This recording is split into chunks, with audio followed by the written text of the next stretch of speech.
বলো তো দেখি আমগরে গ্রামে এবার কুরবানি ঈদের জন্য বেশি টাকা দে কে গরু কিনছে? না মাতাব্বর সাহেব, এইটা আমি জানি না। তুমি বলতে পারতাছো না, তাহলে তো খুব টেনশনের মধ্যে পড়লাম। কারণ আমার সে যদি বেশি টাকাতে কুরবানির গরু কিনে তাহলে তো আমার ইজ্জত পাঞ্চার হয়ে যাবো গা, মান সম্মান আমারও খুবই সমস্যা হয়ে যাবো গা। আপনি কি কুরবানি লোক দেখানোর জন্য করবেন নাকি আল্লাহকে রাজি খুশি করার জন্য করবেন? এই হোসেন, এদিকে আয়। এই হোসেন, ব্যস্তায় কিন্তু সালাম কালাম উঠে গেল নাকি? তুই আমার দেখে নিজ পেয়ে পলাই গেলি গে। জানাস না আমি এলাকার মাতাব্বর, কোনো বিপদে বললে কিন্তু আমি তোকে সাহায্য করি। মাতব্বর সাহেব, আপনি এলে কি কইতাছেন? আমার কাছে মনে হইলো আপনারা সালাম দেওয়া ঠিক হবো না, এর জন্য আমি সালাম না দিয়ে যাইতাছি। আর আপনি কিনা আমার সিবি দিয়ে ধরে জোর করে সালাম আদায় করে নিতেছেন। কি কইলি? তোর এত বড় সাহস! আমি কি সালামের উপযুক্ত হই নাই? এই হারামজাদা, আমি যে ফেতরা দেই হে ফেতরা দে তোরা কি করস? 1 মাস চাউল ডাল কিনস, আর এই কুরবানি দে আমি কুরবানি দেই হে গুস্ত খায়া তোরা নিজে তৃপ্তি গ্রহণ করস। তোর সামর্থ্য নাই যে 1 পোয়া 100টা গুস্ত কিনা খাবি, আর তুই আমার সালাম দেস না হারামজাদা। মাতব্বর সাহেব, এর জন্য গেলাম আপনারা সালামটা দেই নেই। আপনি গুস্ত খাওয়ান, আম করে গরিব মানুষের পেতরা দেন, ইল্লে আবার খুঁড়া দিতেছেন। ইল্লে গেলাম কামটা ঠিক করতেছেন, আমরা গরিব মানুষের জন্য আমগুলো তো এরকম করতেছেন, তাই না? চুপ কর গরিবের বাচ্চা, গরিব চুপ থাক।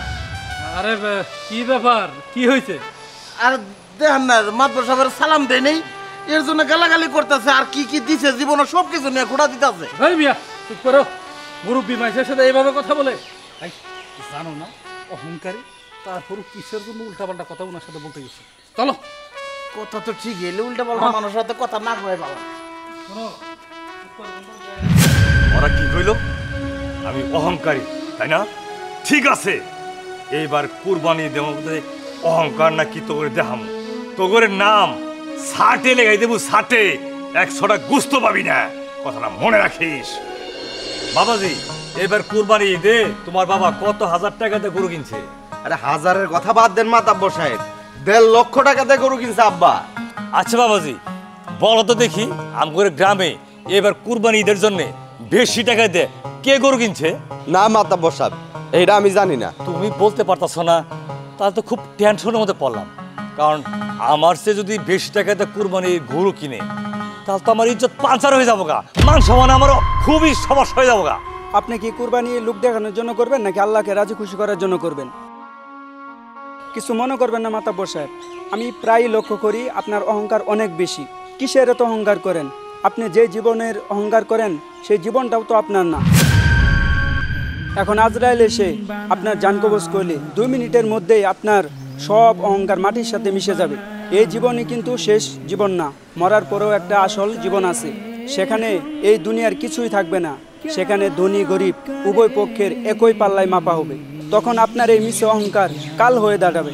একটা কথা মনে রাখবেন মাতাব্বর সাহেব, মিছে দুনিয়ার বুকবিলাসিতার মধ্যে নিজেকে না ডুবিয়ে আল্লাহর পথে চলে আসুন।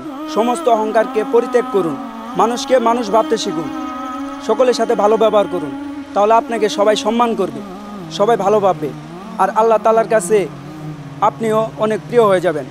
আর অহংকারকারীর দোয়া এবং কোনো দান আল্লাহ তাআলা কবুল করেন না, আর আল্লাহ তাআলার কাছে পছন্দনীয় না।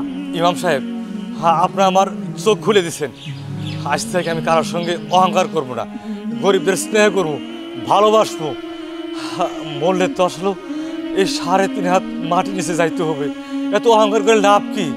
এত দামি দামি গরু, দামি দামি পোশাক, দামি দামি খাওয়ার পরে লাভ নাই যদি সঙ্গে আমার ইমান না যা, ইবাদত না যা। আমি আর এসব নাজায়েজ কাজ করবো না, আমার ক্ষমা করে দিবেন। আমি সহি মতো এবার কোরবানি দিব, যাতে 1 হাতে দান করলে আরেক হাতটা না পা। চাচা, ইমাম সাহেব কিন্তু ঠিকই বলেছে।